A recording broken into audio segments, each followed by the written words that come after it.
लगेगा कि कम? ज्यादा की कम? अब कहता है चला ईस्ट ऑन, गौर फरमाइएगा, ईस्ट वायु की अनुपस्थिति में सुक्रोज को इथाइल अल्कोहल तथा CO2 को चेंज करता है। यह अभिक्रिया क्या कहलाती है? किण्वन। पता है चला यह अभिक्रिया है किण्वन की। अगर हम बात करें, किसकी बात करें? किण्वन की, तो ये C6H12O6, इसको हम लोग जाइमेज एंजाइम की उपस्थिति में, किसकी उपस्थिति में?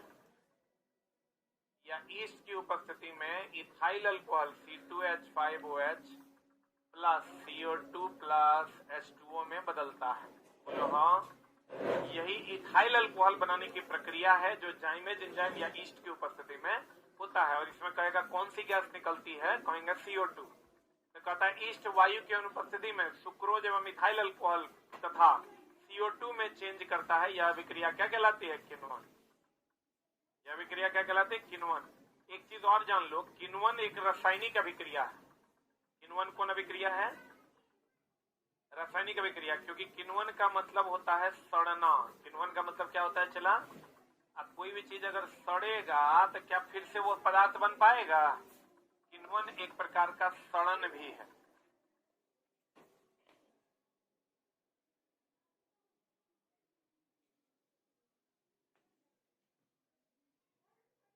हो गया? यह एक कौन अभिक्रिया है? रासायनिक अभिक्रिया। और इसका अर्थ क्या होता है? सड़ना। तो सड़ जाएगा तो क्या फिर से मिलेगा? नहीं मिलेगा। पढ़े?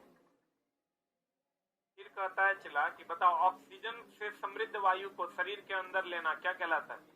अंतःश्वसन। क्या कहलाता है? तथा CO2 युक्त वायु को बाहर निकालना क्या कहलाता है? उच्छावसन। उच्छावसन या निःश्वसन। उच्छावसन या इसी को हम लोग कहते हैं निःश्वसन। क्या कहते हैं चला? निःश्वसन। सांस लेना अंतःश्वसन और छोड़ना उच्छावसन या निःश्वसन। कौन सी ऐसी गैस है जो हम लोग लेते हैं और छोड़ते हैं? जितना लेते हैं उतने छोड़ते हैं। नाइट्रोजन। लिख लो, श्वसन की प्रक्रिया में, श्वसन की प्रक्रिया में, श्वसन की प्रक्रिया में, श्वसन की क्या प्रक्रिया में नाइट्रोजन अपरिवर्तित रहता है। नाइट्रोजन क्या रहता है? बढ़ता कौन है? बढ़ता कौन है? चला, यही अगर कहता है ऑक्सीजन जो है वो घटता है। ऑक्सीजन क्या होता है? घटता है। कार्बन डाइऑक्साइड क्या होता है? बढ़ता।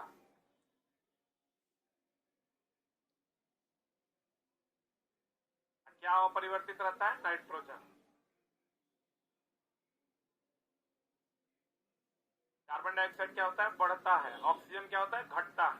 इसका मतलब हम लोग उपयोग किसका करते हैं? ऑक्सीजन का, तब ना वो घट जाता है। किसका उपयोग हम लोग नहीं करते? नाइट्रोजन का। कौन हमारे अंदर से आता है? Carbon dioxide. कौन हमारे अंदर से आता है? कार्बन डाइऑक्साइड हमारे अंदर से आता है। इस क्वेश्चन को घुमा फिरा के अगर पूछेगा तो कहेगा बताओ कौन हमारे अंदर से आता है? कौन आता है? Carbon dioxide.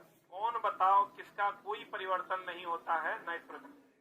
कौन हमारे शरीर में उपयोग कर लिया जाता है? ऑक्सीजन। क्योंकि उपयोग होता है तब ना घट जाता है। अगला कहता है अंतःश्वसन के समय, जब हम लोग अंतःश्वसन करते हैं तो पसलियां ऊपर और बाहर की ओर गति करता है। और डायफ्राम, ये डायफ्राम है चला, ये डायफ्राम जिसका आकार होता है धनुष के आकार का। किसके आकार का? डायफ्राम होता है चला धनुष के आकार का। कैसा होता है डायफ्राम? धनुष के आकार का। देख लो, अब अगर हम चला श्वसन करते हैं तो ये हमारी जो पसलियां हैं फूलती है कि सिकुड़ती है? फूलती है ना। आई जो डायफ्राम है ये ऊपर आता है, जब हम लोग छोड़ते हैं तो डायफ्राम नीचे जाता है और पसलियां सिकुड़ती हैं। ये ऊपर आया डायफ्राम, यहाँ डायफ्राम होता है, ये ऊपर आता है। छोड़ते हैं तो ये कहाँ जाता है? नीचे। आंसर बता दो क्या हो जाएगा? सॉरी, आंसर बता दो कैसे? अंतःश्वसन के समय पसलियां ऊपर और किधर की ओर? बाहर। अंतःश्वसन ऊपर आता है और किधर जाता है, बाहर। डायफ्राम, और डायफ्राम किधर की ओर, नीचे की ओर जाता है। तो कहता है अगला, कीटों में श्वसन श्वास रंध्र के माध्यम से होता है। किसके माध्यम से होता है, कीटों में श्वसन श्वास रंध्र के माध्यम से होता है। हाईलाइट कर लो। अब पत्तियों में श्वसन रंध्र के माध्यम से, अगर कह देगा पत्ती में श्वसन, पत्ती में श्वसन कह देगा तो किसके माध्यम से, रंध्र के माध्यम से होता है। तथा गैसों के विनिमय के लिए वायु नलिकाओं का जाल बिछा होता है, जिसे श्वास प्रणाली या क्या कहते हैं, वातक। कीटों में श्वसन किससे होता है, श्वास रंध्र से के माध्यम से होता है। तथा गैसों के विनिमय के लिए वायु नलिका का जाल बिछा होता है, जो श्वास प्रणाली या वातक कहलाता है। श्वास प्रणाली या क्या कहलाता है, वातक कहलाता है। मछलियों में क्लोम, क्लोम जानते हैं, यही वाला यही नहीं देखा है रे, मछली का ये गलफरा है। गलफरा को इसे अगर उठाओगे तो यहाँ क्लोम रहता है। इसी को मछली का क्या कहते हैं, क्लोम। तो क्लोम में रक्त वाहिकाएं ज्यादा होती है कि कम, एकदम खून खून टाइप का नहीं रहता है। रक्त वाहिनियों की संख्या अधिक होती है, और जो गैसों का क्या करता है, विनिमय करता है। गैस का विनिमय यहीं से होता है। छन्नी भी आप कह सकते हैं, क्या कह सकते हैं, कील इसी से सांस लेता है। कहते हैं मछलियों में क्लोम में रक्त वाहिनिकाओं की संख्या क्या होती है, अधिक। गैसों का विनिमय, ये गैसों का विनिमय करता है। मनुष्य के शरीर में गैसों का विनिमय कौन करता है, मनुष्य में गैस का विनिमय, विनिमय मतलब इंटरचेंज। इंटरचेंज मतलब कार्बन डाइऑक्साइड देगा, ऑक्सीजन लेगा, कौन करता है, फेफड़ा। फेफड़ा, फेफड़ा का कौन भाग है, एल्वियोली। एल्वियोली कौन करता है, चला, एल्वियोली।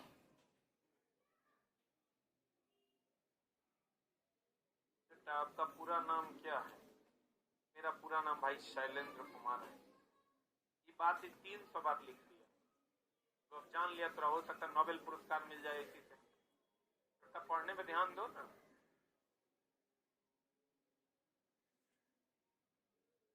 मनुष्य में गैसों का विनिमय कहाँ होता है, फेफड़ा।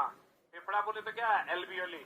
इसमें क्या होता है, चला, ऑक्सीजन देता है, ऑक्सीजन देता है और कार्बन डाइऑक्साइड लेता है।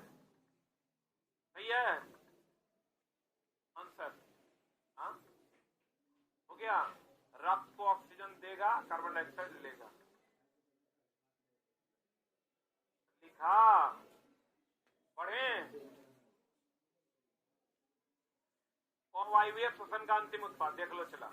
अवायवीय श्वसन अगर होगा तो अवायवीय श्वसन का उत्पाद हो जाएगा वो इथाइल अल्कोहल,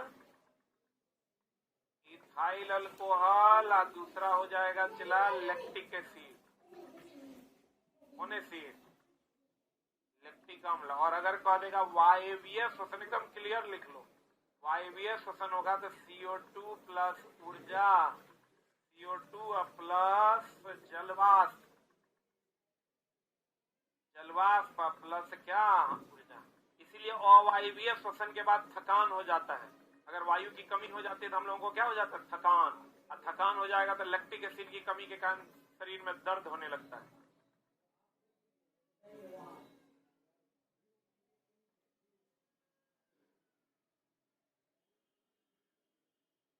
इसी को हम लोग 3 भाग में बांट देते हैं। अगर ऑक्सीजन की मात्रा साफे नहीं रहेगा, इथाइल अल्कोहल, आंशिक रूप से रहेगा लैक्टिक एसिड, और साफे नहीं रहे, साफे उपस्थित बहुत ज्यादा रहेगा, कार्बन डाइऑक्साइड या जलवाष्प। इसको अगर हम 3 भाग में बांटते हैं तो ये नहीं रहेगा, ऑक्सीजन एकदम नहीं रहेगा, इसमें आंशिक रहेगा। अगर बहुत ज्यादा फंसाएगा तो कहेगा ऑक्सीजन एकदम नहीं है, तो कौन बनेगा, इथाइल अल्कोहल। आंशिक रूप से अगर ऑक्सीजन रहेगा, कौन अम्ल, लैक्टिक अम्ल। अगर ऑक्सीजन उपस्थित रहेगा तब कार्बन डाइऑक्साइड, जलवाष्प पर क्या, ऊर्जा। इसलिए जब ऑक्सीजन उपस्थित रहता है तो हम लोग को ऊर्जा मिलता है, ऊर्जा मिलता है तो हम लोग को दिक्कत नहीं होती। लेकिन जब दौड़ते हैं तो ऑक्सीजन की कमी होती है, ऑक्सीजन की कमी होती है यानी आंशिक होता है, आंशिक होता है तो लैक्टिक एसिड जमा होता है, लैक्टिक एसिड जमा होता है तो उसी के कारण जोड़ में क्या होने लगता है, दर्द होने लगता है। समझे, नहीं समझा। जब हम लोग दौड़ते हैं तो पूर्ण रूप से ऑक्सीजन एब्सेंट होता है कि आंशिक रूप से? आंशिक रूप से ऑक्सीजन की कमी होती है, कम अंश में ऑक्सीजन की कमी हो जाती है। तो आंशिक रूप से ऑक्सीजन की कमी होगी तो क्या जमा होगा? Lactic acid. और लैक्टिक एसिड जमा हो जाने लगा तो क्या हो जाना है? थकान होगा, दर्द उत्पन्न होगा, मांसपेशियों में दर्द होता है, किसके कारण? Lactic acid. थकान किसके कारण होता है? लैक्टिक एसिड का। क्लियर है? ऑक्सीजन अनुपस्थित हो जाएगा तो कुछ देर बाद ऐसे भी चला बेहोश हो जाएगा, मरिए जाएगा। रक्त एक तरल से बना है जिसे हम लोग क्या कहते हैं? प्लाज्मा। अब प्लाज्मा में जल की मात्रा कितनी? कितना परसेंट? 90 से 95%। कितना परसेंट? रक्त एक तरल से बना है जिसे हम लोग क्या कहते हैं? प्लाज्मा। अब प्लाज्मा का काम है चला कार्बन डाइऑक्साइड तथा नाइट्रोजनी अपशिष्ट का परिवहन। नाइट्रोजनी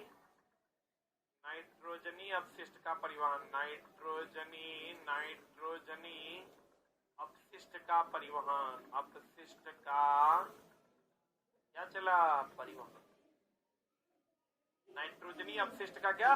परिवहन। किसका काम है? प्लाज्मा का। कार्बन डाइऑक्साइड तथा नाइट्रोजनी अपशिष्ट का क्या? परिवहन।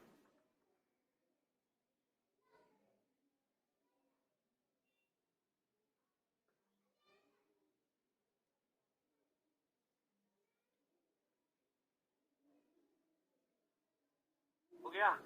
बताओ, रक्त का थक्का किसके कारण बनता है? रक्त का थक्का बनाने के लिए पट्टिकाणु या प्लेटलेट का अहम भूमिका होता है। और अगर रक्त का थक्का बनाने के लिए हम लोग और किसका उपयोग करते हैं? विटामिन के। और किसका? तत्व में कहेगा तो किसका? कैल्शियम। एगो तो प्लेटलेट हो गया, प्लेटलेट। और बताओ, फिटकिरी का भी उपयोग करते हैं। किसका उपयोग करते हैं? फिटकिरी का। सेविंग करने के बाद आफ्टर सेव हम लोग किसका उपयोग करते हैं? फिटकिरी का। कहीं कहीं से रक्त निकलने लगता है तो हम लोग वहां क्या लगाते हैं? फिटकिरी।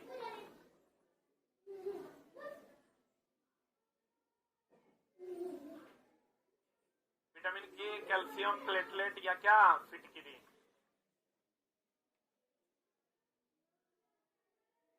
प्लेटलेट का दूसरा नाम क्या है? पट्टिकाणु। प्लेटलेट का। प्लाज्मा का काम के रक्त में एक तरल पदार्थ है जिसका काम है अपशिष्ट का क्या करना? परिवहन करना। अब प्लेटलेट का काम क्या है? रक्त का थक्का बनाना। रक्तचाप मापी या स्फिग्मोमैनोमीटर से मापा जाता है, लेकिन यही हृदय की ध्वनि कंपन को नापा जाता है स्टेथोस्कोप। दोनों अलग अलग है। रक्तचाप नापते हैं हम लोग स्फिग्मोमैनोमीटर से, हृदय की धड़कन हम लोग नापते हैं स्टेथोस्कोप, यहाँ लगाते हैं। ये जो रक्तचाप नापता है ये वाला, ये स्फिग्मोमैनोमीटर है। क्या है ये? धमनी से सिरा में रक्त का स्थानांतरण केशिका क्रिया द्वारा होता है, क्योंकि केशिका क्रिया क्या है? केशिका का काम है बिना बाह्य बल के तरल को एक जगह से दूसरे जगह ले जाना। एक जगह से दूसरे जगह ले जाना। एक जगह से दूसरे ले जाना। एक जगह से दूसरे जगह ले जाना।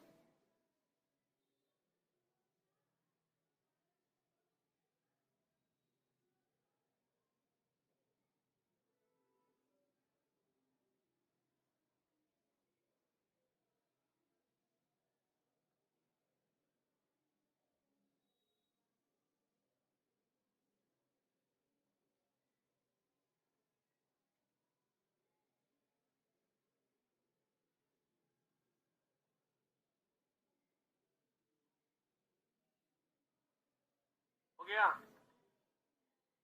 अगला,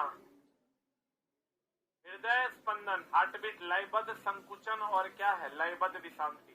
पिछला क्वेश्चन आपको देगा कि हृदय का जो स्पंदन है, हार्टबीट, ये क्या क्या होता है? एक संकुचन और विश्रांति। कभी कभी दे देगा अगर कथन निष्कर्ष में, तो ध्यान रखिएगा कि लयबद्ध संकुचन और लयबद्ध क्या? विश्रांति। यही हृदय का स्पंदन है। मतलब लयबद्ध संकुचन का मतलब हो गया सिकुड़ना, और यहाँ विश्रांति का मतलब होता है फैलना। विश्रांति का मतलब लिख लो, क्या होता है? फैलना। लिख लिए? हृदय के स्पंदन को किससे नापते हैं? स्टेथोस्कोप से। किससे नापते हैं? और मूत्र में कितना % जल? कितना %? 95% जल होता है, 2.5% यूरिया, और 2.5% क्या होता है? अन्य होता है। यानी मैक्सिमम परसेंटेज कितना? 95% क्या होता है? जल। और हम बोले थे तुमको रेगिस्तान में जो मूत्र होता है, रेगिस्तान में मूत्र कैसा होता है? पतला। मात्रा क्या होता है? मात्रा होता है कम। रेगिस्तान का मूत्र होता है पतला, मात्रा होता है कम। सही है ना? ये भी क्वेश्चन तुमको एनसीईआरटी में मिलेगा। रेगिस्तान में मूत्र होता है पतला, मात्रा होती है कम। और शुष्क होगा कि उष्ण? शुष्क की उष्ण? उष्ण।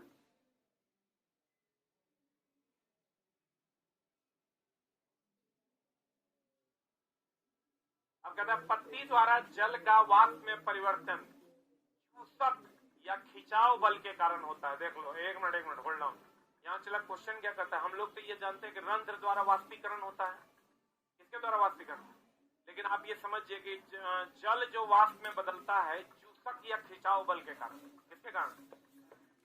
जल जो वाष्प में बदलता है चूसक या खिंचाव बल के कारण। किसके कारण चला? जल जो जलवाष्प में बदलता है ये चूसक या किस बल के कारण? खिंचाव बल के कारण। मानव शरीर में होंठ, देखो यही क्वेश्चन आता है अधिकतर, आईएनसीईआरटी का डायरेक्ट क्वेश्चन है कि कहां पसीना नहीं बनता है? श्वेत ग्रंथि होंठ में नहीं होता, वहां इसीलिए पसीना आता है कि नहीं आता है? पूरे शरीर में एकमात्र जगह है होंठ जहां पर पसीना नहीं आता। और अधिकांश पादपों में कायिक अंग के रूप में हम लोग जानते हैं किसका उपयोग होता है? तना। तना जानता है?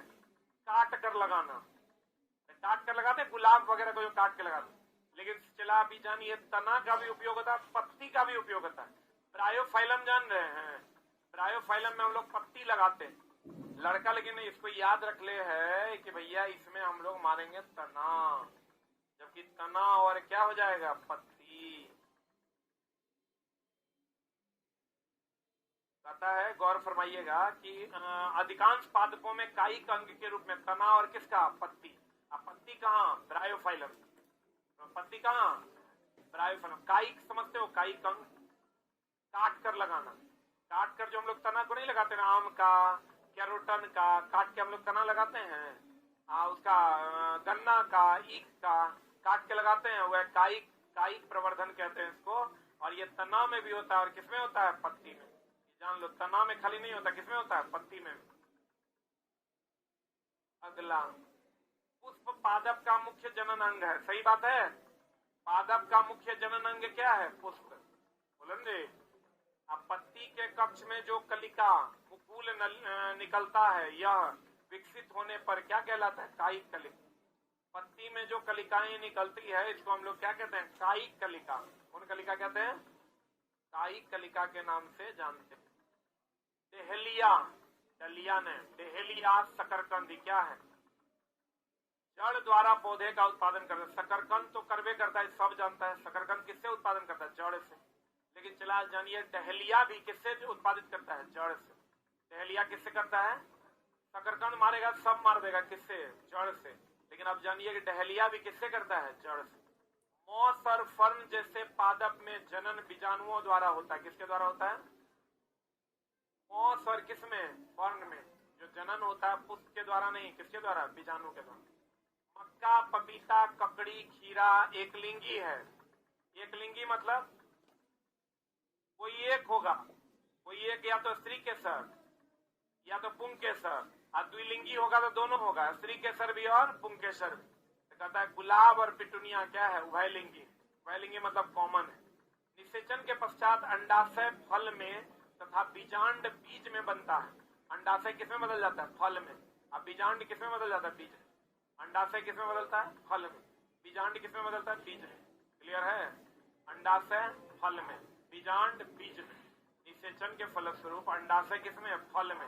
अब बीजांड किसमें? बीज में। निषेचित अंडा युग्मज कहलाता है। कहीं कभी कभी कि यहाँ क्या करता है, युग्मनज दे देता है, इसलिए चला ये लाइन हम दिए हैं। कभी कभी कह देगा निषेचित अंडा क्या कहलाता है, एक ऑप्शन दे देगा युग्मज।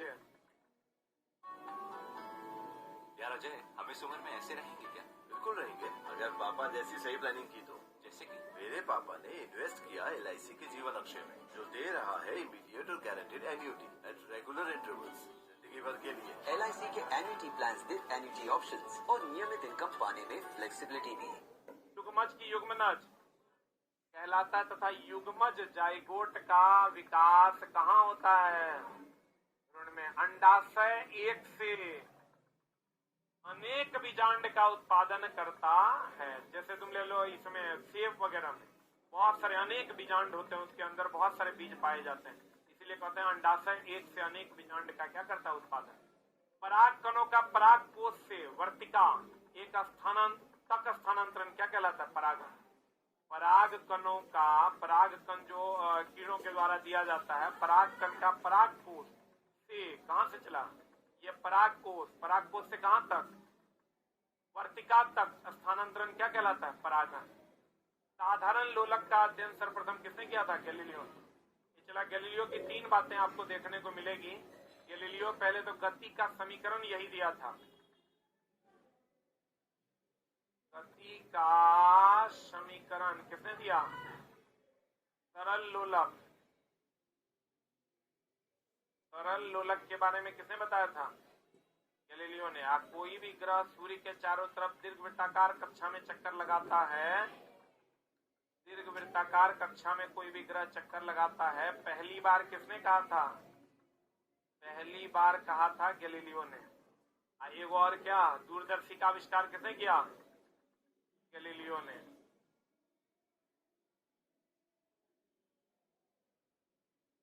सिंपल पढ़ लो, लड़का खूब पढ़ता है, दूरदर्शी का आविष्कार गैलीलियो, दूरदर्शी का आविष्कार गैलीलियो। लेकिन अब आप जानिए, गति का नियम दिया था न्यूटन ने, गति का समीकरण दिया था V बराबर U प्लस AT, वो जो कहते हैं ना V बराबर U प्लस AT, S बराबर UT plus half AT square. सरल लोलक, इसका आविष्कार किसने किया था, गैलीलियो ने। दीर्घवृत्ताकार कक्षा में कोई भी ग्रह चक्कर लगाता है, पहली बार किसने कहा था, गैलीलियो ने। दूरदर्शी का आविष्कार भी किसने किया था, गैलीलियो ने। अब आपको पूछ देगा कि बताइए सरल लोलक का आविष्कार किसने किया, ये कहीं लिखले नहीं है चला, लेकिन NCERT में है, तो मिस नहीं करना है, किसने किया था, गैलीलियो ने। गति का समीकरण किसने दिया था, ये जो V बराबर U प्लस AT, S बराबर UT plus half AT square, V square बराबर U स्क्वायर प्लस 2AS, आविष्कार किसने किया था, गैलीलियो ने। जब किसी तार से विद्युत धारा प्रवाहित किया जाता है तो वह तार तप्त हो जाता है। यह विद्युत धारा का कौन प्रभाव है, ऊष्मीय प्रभाव। सबको बता, देखो विद्युत धारा का ऊष्मीय प्रभाव जरूर याद रखना। ऊष्मीय प्रभाव की खोज जूल ने किया, रासायनिक प्रभाव का खोज फेराडे ने किया, चुंबकीय प्रभाव का खोज HC और स्टेड ने किया। ये एकदम क्लियरली याद रखना, ऊष्मीय प्रभाव जूल, रासायनिक प्रभाव फेराडे और चुंबकीय प्रभाव HC और स्टेड। चुंबकीय प्रभाव कहते हैं विद्युत धारा का ऊष्मीय प्रभाव कहलाता है। विद्युत धारा के ऊष्मीय प्रभाव का खोज किसने किया, जूल ने। रासायनिक प्रभाव की खोज, अब विद्युत धारा के चुंबकीय प्रभाव का खोज किसने किया, HC और स्टेड। किसने किया, बताओ। समतल दर्पण में बना प्रतिबिंब, एक चीज का ध्यान रखना चला, यहाँ क्वेश्चन लाइन हम इसलिए दिए हैं कि एक होता है वास्तविक प्रतिबिंब, एक होता है काल्पनिक प्रतिबिंब। ये हमेशा ध्यान रखना, इसका जब क्वेश्चन आता है तो बच्चा गड़बड़ करता है। वास्तविक प्रतिबिंब पर्दे पर उतार सकते हैं, पर्दे पर उतार सकते हैं, पर्दे पर उतार सकते हैं। काल्पनिक प्रतिबिंब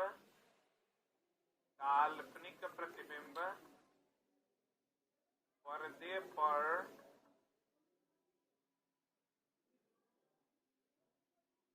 उतार नहीं सकते।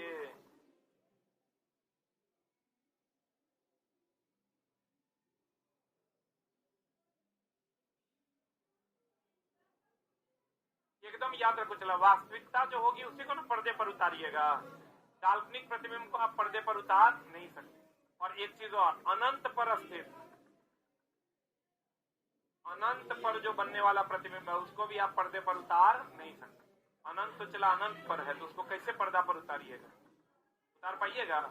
काल्पनिक बनने वाला प्रतिबिंब और अनंत पर बनने वाला प्रतिबिंब को पर्दे पर उतारना संभव नहीं। वास्तविक प्रतिबिंब को पर्दे पर उतारा जा सकता है। वास्तविक प्रतिबिंब पर्दे पर उतार सकते हैं, काल्पनिक प्रतिबिंब या अनंत पर स्थित प्रतिबिंब को पर्दे पर उतारना संभव नहीं। चलिए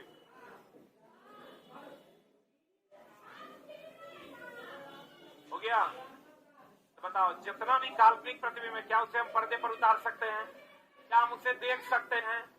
तो बताओ, इसकी कह रहा है कि समतल दर्पण द्वारा, तो समतल दर्पण द्वारा प्रतिबिंब कैसा बनता है बताओ? काल्पनिक, काल्पनिक को ही क्या कहते हैं? आभासी। काल्पनिक और कैसा? सीधा। और कैसा? वस्तु के बराबर। और कैसा? पार्श्व उल्टा। पार्श्व कैसा चला? उल्टा। तो बताओ, जब इसमें काल्पनिक प्रतिबिंब बन रहा है तो क्या इसे हम पर्दे पर उतार सकते हैं?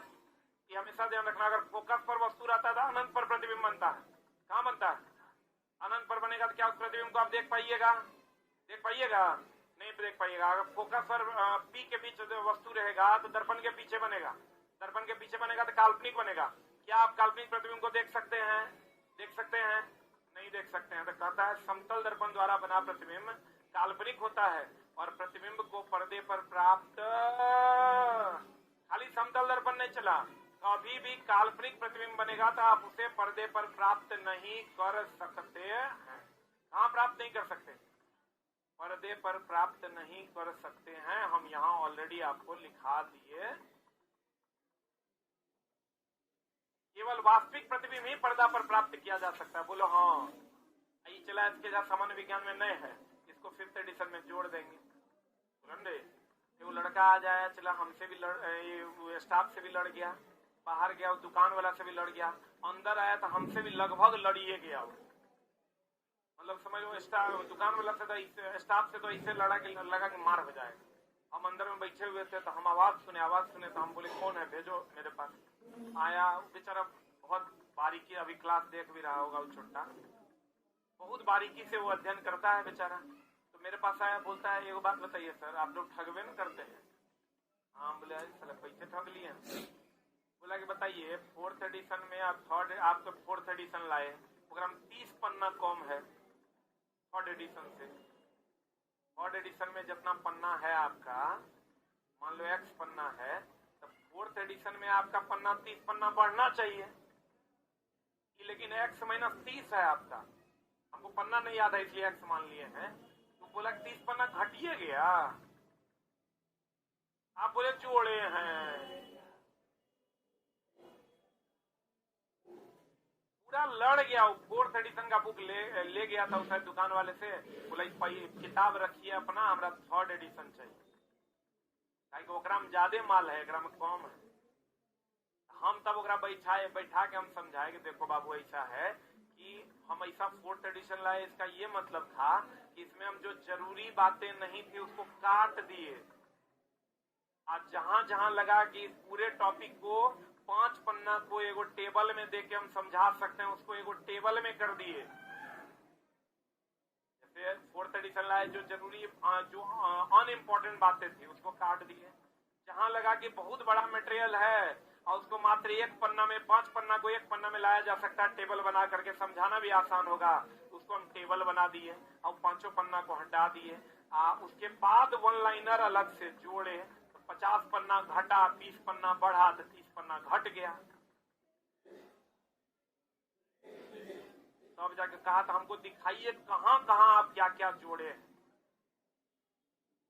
लेकिन मजाक में नहीं लेना, मतलब खूब बढ़िया से प्रणाम भी किया, लेकिन हमारी बात सुनने के लिए तैयार नहीं था। तब हम पूरा किताब में, चूंकि हमारा चला मेरे किताब का सब बात पता है, हम अपना पूरा किताब में कहां कहां जोड़े हैं उस सब ओकरा दिखाए, तब वो संतुष्ट हुआ, कहा अब लग रहा है ठीक है। न तो उस RBD से जो किताब आया था वो रख ले था, 3rd एडिशन ले था, अब 4th खरीदने आया था, अब 5th आएगा, अब तो और आग बबूला हो जाएगा। इसलिए चला हम 5th एडिशन, अब चला 5th एडिशन में देखो जरूरी क्या है, ये पॉइंट जरूरी है। वहां फिर 4th एडिशन में मेरे बुक में ही ये पॉइंट नहीं है कि काल्पनिक क्वेश्चन है, लेकिन डायरेक्ट ये पॉइंट नहीं है, तो हम ये नोट करके वहां लिख देंगे कि काल्पनिक प्रतिबिंब को पर्दे पर उतारना संभव नहीं है, अनंत पर बनने वाले प्रतिबिंब को पर्दे पर उतारना संभव नहीं है, जबकि वास्तविक प्रतिबिंब को पर्दे पर उतारना संभव है। तो हम ये बात लिख देंगे तो बच्चा अपने बुझेगा, वास्तविक होगा इसलिए पर्दा पर उतार सकते हैं, और कल्पना है इसलिए पर्दा पर उतार नहीं सकते, अनंत पर इसलिए पर्दा पर उतार नहीं सकते। जैसे ही लिख देंगे और तब कहेंगे भैया तब एनसीईआरटी डायरेक्ट एकरा से बन जाएगा, क्योंकि उसी का लाइन यहाँ है, उसी का लाइन हम वहाँ चाप देंगे। तो बच्चा एनसीईआरटी नहीं पढ़ेगा तो पढ़ लेगा तो अगर काम यही 4th और 5th का मामला होगा। लेकिन फिर जब 5th लाएंगे फिर को किया गया साला 6 महीना पर चौथा 5वां कर रहे गए, इसलिए हम पहले बाबू पढ़ा देते हैं, आप लोगों को 5th एडिशन लेने की कोई आवश्यकता। कहते हैं प्रकाश सरल रेखा के अनुदिश गमन करती है, सही बात है, लेकिन है ये अनुप्रस्थ, लेकिन है ये अनुप्रस्थ। अगर कह देगा अनुप्रस्थ बोले तो ऐसा। अब देखो यहाँ पर थोड़ा सा गड़बड़ है, चला प्रकाश सरल रेखा के अनुदिश गमन करता है, लेकिन अगर प्रकृति कहेगा तो कैसा अनुप्रस्थ, टेढ़ा मेढ़ा। ये बात में उतने कॉन्ट्राडिक्शन है जितना हम कल बोले थे तोरा कि विद्युत धारा का प्रवाह पॉजिटिव से निगेटिव है, इलेक्ट्रॉन का प्रवाह निगेटिव से पॉजिटिव बोले थे। तो वैसे ही प्रकाश सरल रेखा के अनुदिश गमन करती है, लेकिन इसकी प्रकृति होती है टेढ़ी, बोले नहीं करेगा। और टेढ़ी प्रकृति को क्या कहते हैं, अनुप्रस्थ की अनुदैर्घ्य, अनुप्रस्थ की अनुदैर्घ्य, अनुप्रस्थ कहते हैं। जैसे विद्युत धारा का प्रवाह प्लस से किधर की ओर, माइनस की ओर, उच्च विभव से किधर की ओर, निम्न विभव से। इलेक्ट्रॉन का प्रवाह माइनस से प्लस की ओर, माइनस से किधर की ओर, प्लस की ओर। वैसे ही प्रकाश सरल रेखा के अनुदिश गमन करती है, लेकिन कैसी होती है, अनुप्रस्थ।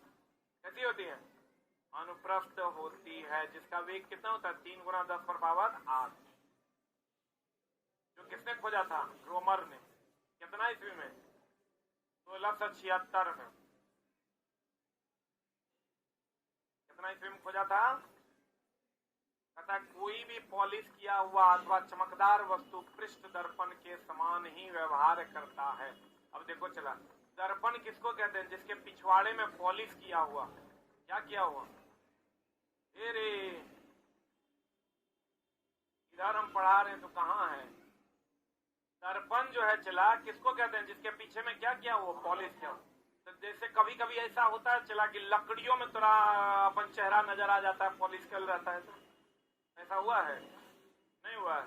कभी कभी टाइल्स में भी तुमको अपना चेहरा नजर आ जाए, तो जितना पॉलिश किया हुआ है सब दर्पण है, दर्पण की तरह व्यवहार करता है। किसकी तरह व्यवहार करता है, कहते हैं कोई भी पॉलिश किया हुआ अथवा चमकदार वस्तु पृष्ठीय दर्पण के समान व्यवहार करता।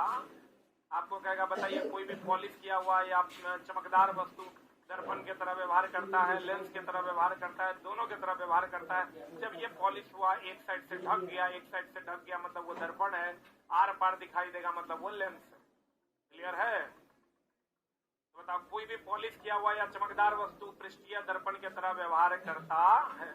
अधिकांश ऊंचाई वाले वृक्ष के ऊपरी भाग के पर तना की आकृति को क्या कहते हैं, क्या कहते हैं इसको, पितान या कैनोपी कहते हैं। ये जो ऊपर वाला भाग है, अधिक ऊंचाई वाले वृक्ष के ऊपरी भाग पर तना की आकृति को क्या कहते हैं, पितान या कैनोपी कहते हैं। हाईलाइट कर लो, याद रखना। वनों को सजीवों का जीवन इकाई कहते हैं, सही की गलत। मनुष्य की इकाई क्या है, कोशिका। अरे मनुष्य की इकाई क्या है, कोशिका। लेकिन सभी सजीवों के जीवन की इकाई क्या है, क्या है, लेकिन जितना भी सजीव अगर वन नहीं रहेंगे तो सजीव का रहना संभव नहीं है। सजीवों के जीवन की इकाई क्या कहलाती है, वन। मनुष्य के शरीर की इकाई क्या है, कोशिका। मनुष्य के शरीर की इकाई कोशिका, लेकिन सजीवों के जीवन की इकाई क्या है, वन नहीं रहेगा तो जीवन संभव नहीं, क्योंकि वन रहेगा तभी वर्षा होगा, अब वर्षा होगा तभी जल मिलेगा। बोलेंगे तो कहते हैं वनों द्वारा ध्वनि प्रदूषण भी क्या होता है, वन द्वारा ध्वनि प्रदूषण होगा। अरे वन के द्वारा ध्वनि प्रदूषण होगा, एकदम नहीं होगा, बहुत कम के बराबर होगा, नेग्लिजिबल होगा। अब प्रत्यक्ष ऊर्जा का स्रोत कौन है, सबसे कम प्रदूषण,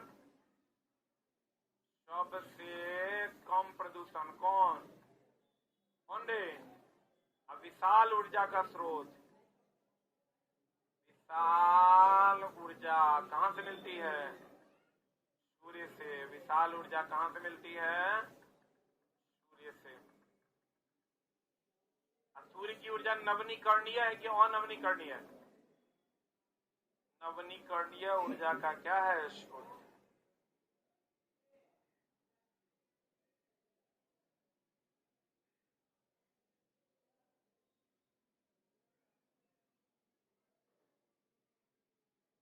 विशाल ऊर्जा का स्रोत, प्रत्यक्ष ऊर्जा का स्रोत, सबसे कम प्रदूषण कौन कौन रे? सूर्य। बताओ विश्व जल दिवस कब? 22 मार्च 2005। संयुक्त राष्ट्र द्वारा 2005 से 15 10 साल कितना से कितना की अवधि को जीवन के लिए जल दशक घोषित किया गया था। बताओ एक मनुष्य के लिए मिनिमम कितना लीटर? 50 लीटर। एक मनुष्य के लिए मिनिमम कितना लीटर? 50 लीटर जल की आवश्यकता होती है। 2005 से 2015 तक की अवधि को जल दशक के नाम से जाना जाता। अब बड़े और छोटे पाइप में जल को क्या कहते हैं? सीवर। ये देखो ये चला जो पाइपलाइन बिछाया हुआ है ना, जिससे पाइप को हम लोग, जिससे पानी को बाहर ले जाते हैं, उसको हम लोग सीवर कहते हैं। क्या कहते हैं उसको? सीवर कहते हैं। क्या कहते हैं? कौन पाइप को? जो पानी का पाइप, जो मोटका मोटका पाइप या पतर का पाइप जो लगा हुआ है ना बाहर में, सब कौन पाइप है? सीवर है। क्या है? सीवर कहते हैं उसको। हैजा, टाइफाइड, पोलियो, मेनिंजाइटिस, हेपेटाइटिस, पेचिस इत्यादि कौन प्रदूषण है? आप पृथ्वी पर उपलब्ध पानी मात्र कितना %? 0.006% ही पीने लायक है। कितना %? काय को जीरो? 2 को जीरो, एगो 6, 2 को जीरो, एगो 6, क्योंकि ऑप्शन में 2 को जीरो भी देगा, एगो जीरो भी देगा, 3 को जीरो भी देगा, तो काय को जीरो? 2 को जीरो, एगो 6। एगो चीज और ध्यान रखिएगा चला जी, तब डेटा है चला, रट्टा मार है। आपको क्वेश्चन पूछेगा कि पत्ती जो है प्रकाश से, ये एनसीईआरटी का क्वेश्चन है, 1% भाग ही उपयोग करता है। सूर्य के प्रकाश का प्रकाश संश्लेषण में मात्र 1% भाग ही उपयोग किया जाता है। लिख लो कहीं पर। पत्ती प्रकाश संश्लेषण में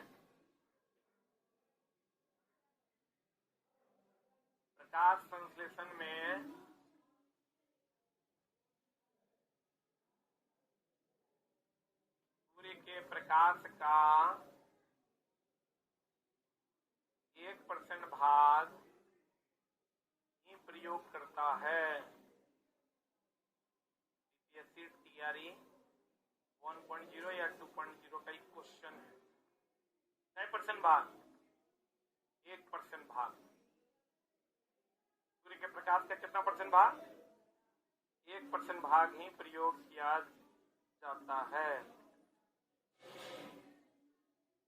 और पीने लायक जल कितना है चला? 0.06%। अब बताओ पृथ्वी पर आर्गन का परसेंटेज कितना है? 0.093%। तो आर्गन का परसेंटेज जो है सब चला एकदम रट्टा मार है। हमको अगर याद नहीं करेंगे तो हम भूल जाएंगे। 0.093%। पृथ्वी पर उपलब्ध पानी की मात्रा 0.006%। काय को जीरो? 2 को जीरो, तो 1 को जीरो, 2 को जीरो, 3 को जीरो, 4 को जीरो करके दे देगा। 2 को जीरो, 1 को 6। आप पत्ती प्रकाश संश्लेषण में सूर्य के प्रकाश का कितना % भाग? 1% भाग है। एक चला लिंडमान का नियम। किसका नियम? ये भी एनसीईआरटी का क्वेश्चन है। ये जो हम लोग कहते हैं ना चला, उत्पादक प्राथमिक उपभोक्ता और कौन दे? नीचे से ऊपर जाएगा तो 10% ऊर्जा घटेगा कि बढ़ेगा? 10% ऊर्जा घटेगा। ये नियम दिया था लिंडमान। एक मिनट, 10% ऊर्जा प्रयोग में लाएगा। इस तरह प्रयोग में लाएगा, प्रयोग में लाएगा, घटेगा कितना %? 10%। ये नियम किसने दिया था? लिंडमान। इसका नियम है ये लिंडमान। अब सबसे अधिक ऊर्जा किसका होता है? ये भी क्वेश्चन एनसीईआरटी मिलेगा। सबसे अधिक ऊर्जा किसका होता है? उत्पादक का। उत्पादक मतलब हो गया घास न चला, प्लांट कह सकते हैं। कभी के उत्पादक के जगह पर पौधा भी दे देगा। सबसे अधिक ऊर्जा किसका होता है? उत्पादक का। नीचे से ऊपर जाने पर 10% ऊर्जा का क्या करता है? प्रयोग। ये नियम किसने दिया था? लिंडमान। एनसीईआरटी का सवाल है, दोनों क्वेश्चन आपसे बन जाएगा, दोनों क्वेश्चन। किसने दिया था? ये भी क्वेश्चन है। कितना % ऊर्जा प्रयोग करते हैं? ये भी क्वेश्चन है। सबसे अधिक ऊर्जा कौन देता है? ये भी क्वेश्चन। सबसे अधिक ऊर्जा कौन देगा? उत्पादक, यानी प्लांट। सबसे अधिक ऊर्जा कौन देगा? उत्पादक। ये नियम किसने दिया था? लिंडमान। नियम किसने दिया था? लिंडमान ने। लिख लिए? लिखे? बताओ, पृथ्वी पर जल उपलब्ध पानी की मात्रा कितना %? बताओ। चला, हम लोग जो पीते हैं कौन सा जल पीते हैं? कठोर जल की मृदु जल? आज जल दो प्रकार का, एक होता है कठोर जल, और एक होता है चला एक होता है कठोर जल, और एक होता है कौन जल? मृदु जल। कठोर जल पीते हैं कि नहीं पीते हैं? नहीं पीते। कपड़ों साफ नहीं करते, कपड़ा साफ नहीं करते, कपड़ा साफ नहीं करते। इसमें आओगे मृदु जल, ये पीते। अब कपड़ा साफ करते किसमें? मृदु जल। मृदु जल का हम लोग उपयोग करते हैं, कठोर जल का हम लोग उपयोग। कठोर जल की कठोरता भी दो प्रकार की होती है, एक अस्थायी कठोरता है वो, और अस्थायी कठोरता। अस्थायी कठोरता होता है कैल्शियम मैग्नीशियम के क्लोराइड और सल्फेट के कारण। अस्थायी कठोरता होता है कैल्शियम और मैग्नीशियम के बाइकार्बोनेट के कारण। हाँ क्या? अरे उपयोग हम लोग इतने करते हैं, उपलब्ध तो है ही है। हो गया?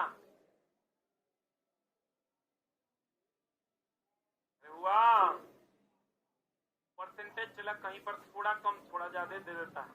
जैसे तुम लोग टंगस्टन का गलनांक कहीं कहीं देगा 3380 डिग्री से, और कहीं कहीं देगा तुमको 3700 डिग्री से। अलग अलग टंगस्टन का गलनांक अलग रहता है। संयुक्त राष्ट्र के अनुसार प्रति व्यक्ति का प्रतिदिन कितना लीटर 50 लीटर पानी का उपयोग करना चाहिए। भूजल भिन्न भिन्न स्तर को क्या कहते हैं? जल तालिका। देख लो, ऊपर वाला स्तर, उससे नीचे वाला स्तर, उससे नीचे वाला स्तर को हम लोग क्या कहते हैं? जल तालिका। क्या कहते हैं? भूजल के अलग अलग स्तर को क्या कहते हैं? जल तालिका कहते हैं। अब भूजल साफ किया जाता है किस विधि द्वारा? कल परसों ही बताए थे, निस्यंदन द्वारा। लिख लो एक बार और, भूजल साफ का शुद्धिकरण होता है निस्यंदन विधि द्वारा। कौन विधि द्वारा? निस्यंदन विधि द्वारा। भूजल का शुद्धिकरण होता है किसके द्वारा? निस्यंदन विधि के द्वारा।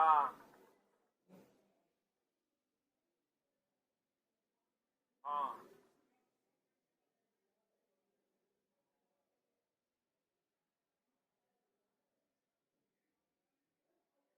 भूजल का निस्यंदन किसके द्वारा? भूजल का शुद्धिकरण किसके द्वारा? निस्यंदन विधि द्वारा। पेट्रोलियम का शुद्धिकरण प्रभाजी आसवन द्वारा। जल का शुद्धिकरण आसवन द्वारा। जल का शुद्धिकरण आसवन। समुद्री जल का शुद्धिकरण आसवन किसके द्वारा? पेट्रोलियम का शुद्धिकरण प्रभाजी आसवन। उर्वरक और खाद तो जानता होगा चला, इसका क्वेश्चन एनसीईआरटी से ही लिंक है और खूब पूछता है। उर्वरक और क्या? खाद। चला, उर्वरक और खाद। खाद मतलब ये समझ लो गोबर, समझ रहा है ना?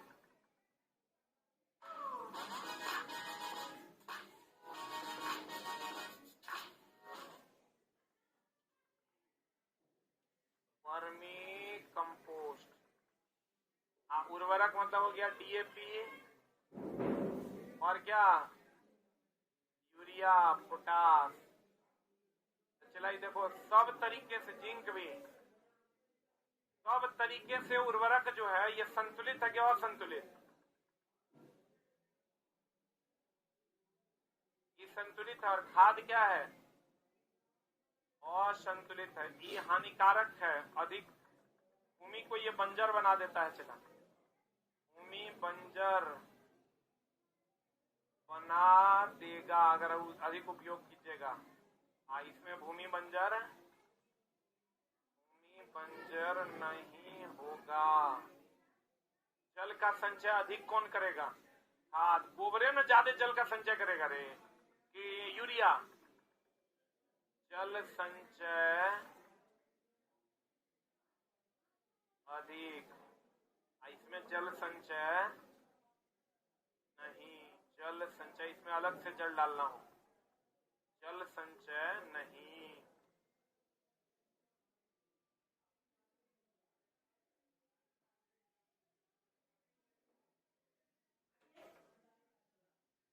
सर इतना किए हैं तो कुछ और कीजिए। YouTube पर न्यूमेरिकल चैप्टर वाइज पढ़ा दीजिए। बहुत बढ़िया,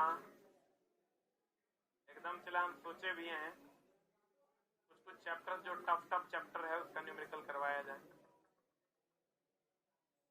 लेकिन सिर्फ लाइव में ही उपलब्ध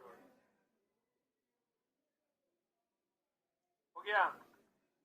अब कह रहा है 5th एडिशन कब तक आएगा? 5th एडिशन आएगा, अभी तक किसी को लेने की जरूरत नहीं। जो जिसके पास, हम चला समझ लो किताब अगर हम रखेंगे जब तक हम जिएंगे, मर जाएंगे तक कोई बातें नहीं है। हम जिएंगे तो नए क्वेश्चन के हिसाब से हर 6 महीना पे किताब में 10 लाइन, 20 लाइन, 100 लाइन, 150 लाइन हटा के और 150 लाइन जोड़ेंगे जरूर। क्योंकि चला बहुत सारी बातें ऐसी हो गई है जो अब पूछी नहीं जाती। और इसके जो सामान्य विज्ञान ऐसा है कि समझो लगभग लोगों के घर में उपलब्ध है। अभी हम शादी के लिए लड़का देखने गए थे, लड़का फाइनल हो गया था। लड़का घर में गए, बात करने गए तो वहां घुसे तो टेबुले पर लिखल था इसके जो सामान्य विज्ञान। जैसे घुसे न, चला मेरी दीदी का बुआ की बेटी का शादी था, तय करना था। जैसे घुसे देखते हैं स्वागत में इसके जो सामान्य विज्ञान रखा हुआ है। अरे साला, तब उसको पूछे, बोला हाँ अरे सर, हाँ।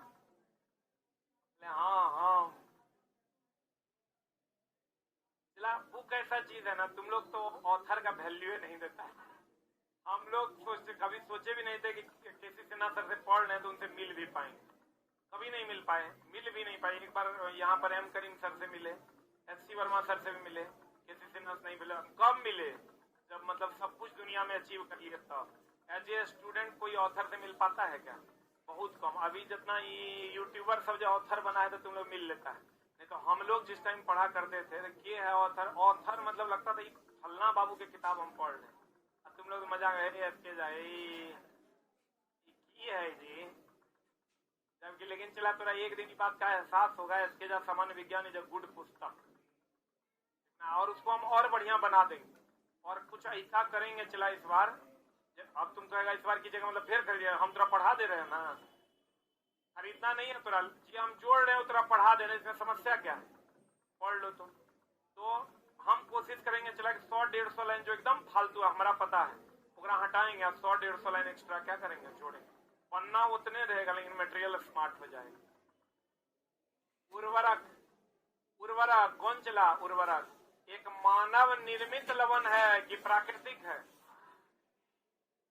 जबकि खाद एक प्राकृतिक पदार्थ। गोबर प्राकृतिक है ना है।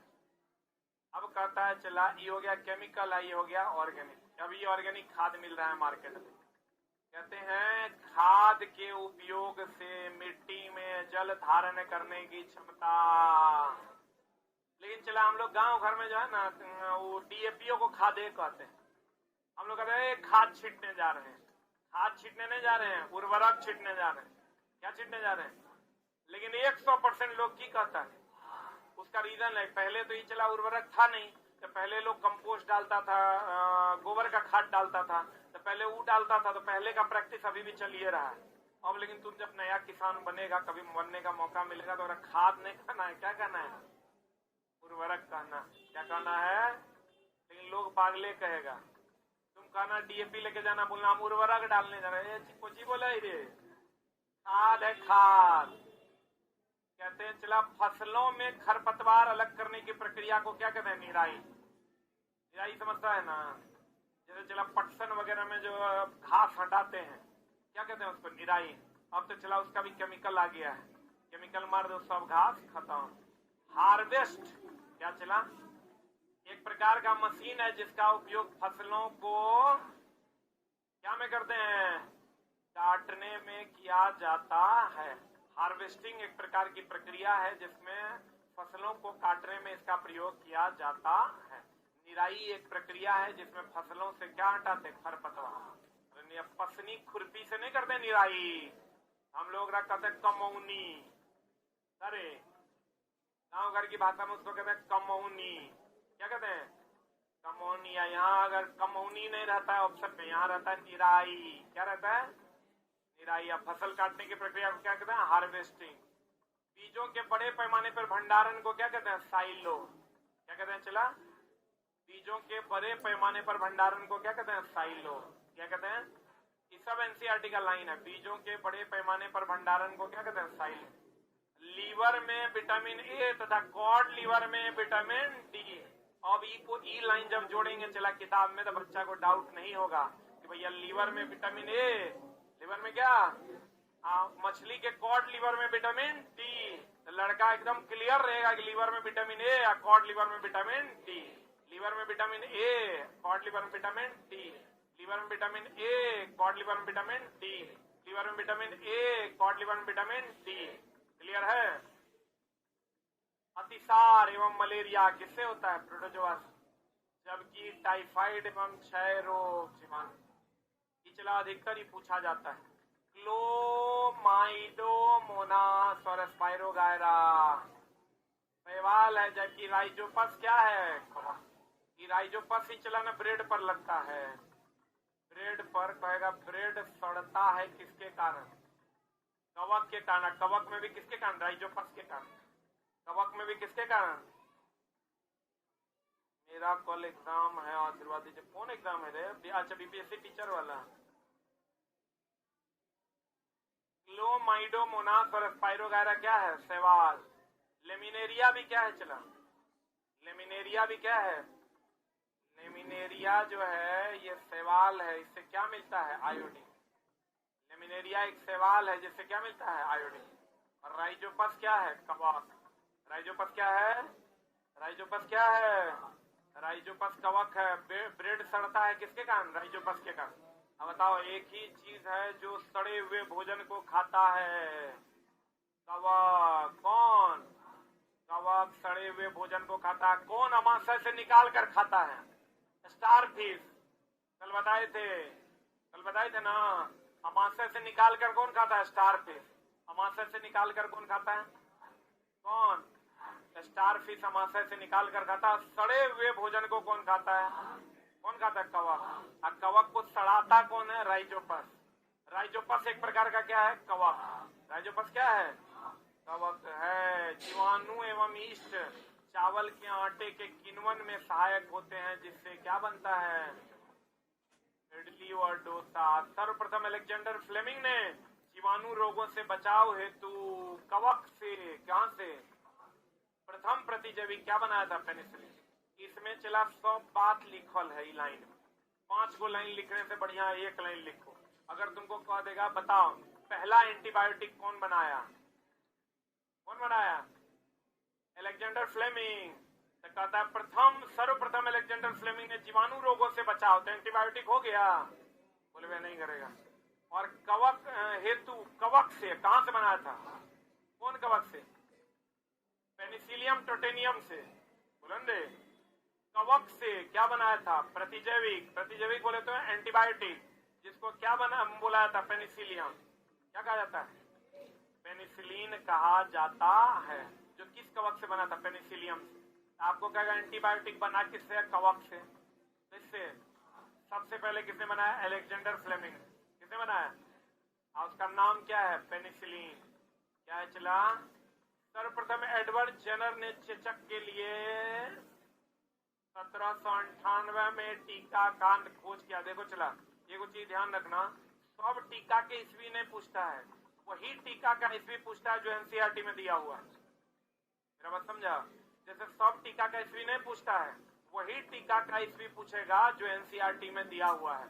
इसीलिए हम दे दिए हैं, क्योंकि टीका तो चला ढेरी है, पोलियो का टीका है, बीसीजी का टीका है, फलना टीका, चिलना टीका है। तुमको सब नहीं पूछेगा। तुमको जब भी पूछेगा ये पूछेगा एडवर्ड जेनर ने चेचक के लिए कितना ईस्वी में, 1798 ईस्वी में टीके का क्या किया था सोचकर, आएडिस से डेंगू, फाइलेरिया क्यूलेक्स से, मादा एनेफ्लीज से मलेरिया।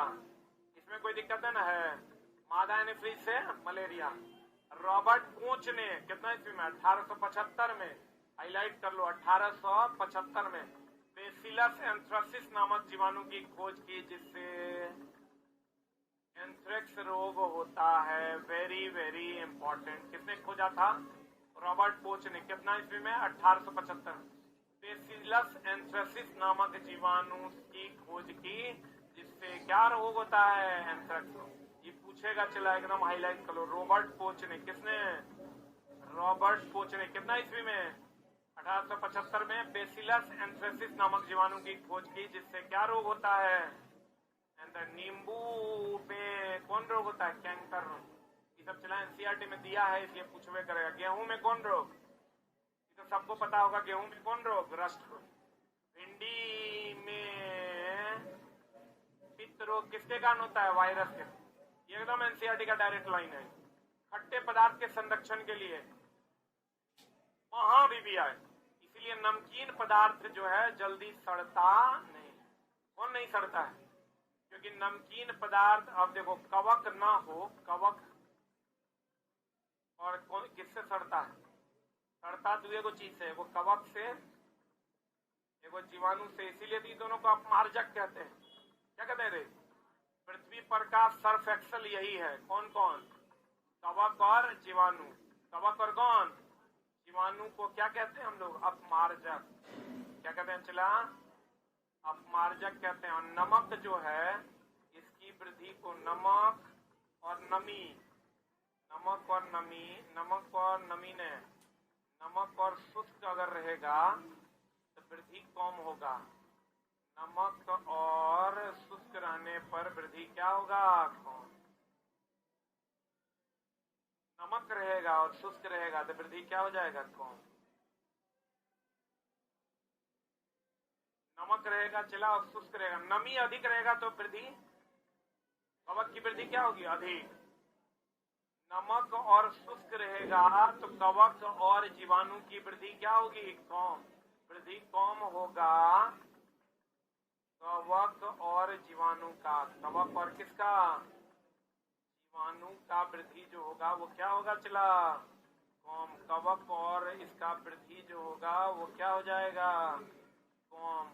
वृद्धि कम होगा कवक और किसका? जीवाणु। वृद्धि कम होगा कवक और किसका? जीवाणु का। वृद्धि क्या हो जाएगा? चला, कम। तो बताओ, कोल्ड स्टोरेज जो हम लोग रखते हैं, तो कोल्ड स्टोरेज में फिर वो अलग मामला है। वहां पर कम तापमान पर भी, किस पर चला? कम तापमान पर भी बूंद की मात्रा कम हो जाती है। तो नमक बताओ, खट्टे फलों के संरक्षण के लिए होता है। खाद्य पदार्थ के संरक्षण के लिए किसका? बेंजोइक अम्ल। खाद्य पदार्थ के संरक्षण के लिए अगर कह देगा खाद्य पदार्थ के संरक्षण के लिए, खाद्य पदार्थ संरक्षित रहेगा किससे? नहीं तो कभी कभी कहता सेब किससे संरक्षित रहेगा? तो सेब एक प्रकार का खाद्य पदार्थ ना है रे। आंसर हो जाएगा कौन अम्ल? बेंजोइक अम्ल। सेब किससे संरक्षित रहेगा? बेंजोइक अम्ल।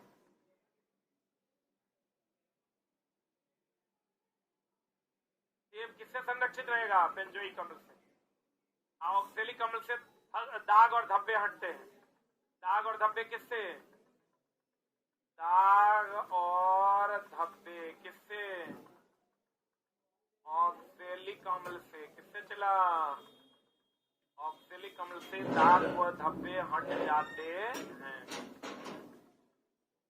पढ़े? अब फलों के संरक्षण के लिए कौन? बेंजोइक अम्ल। दाग व धब्बे हटते हैं किससे? ऑक्सैलिक अम्ल से। किससे? खाद्य पदार्थ के संरक्षण के लिए देख लो, अभी सोडियम बेंजोएट तथा सोडियम मेटाबाइसल्फाइड का उपयोग। कभी कभी बेंजोइक एसिड नहीं देता है, तो आंसर क्या मारेंगे हम लोग?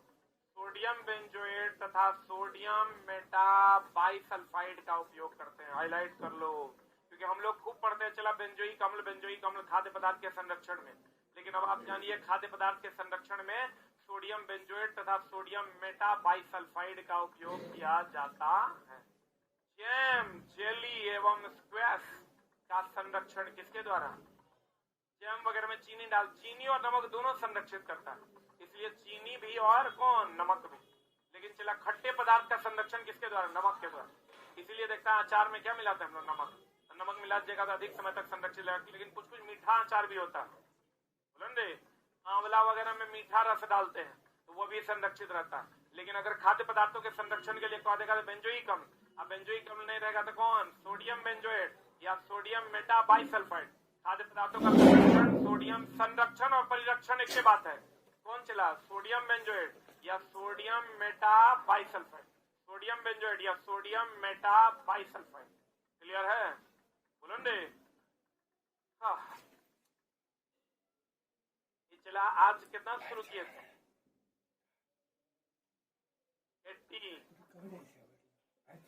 89 से।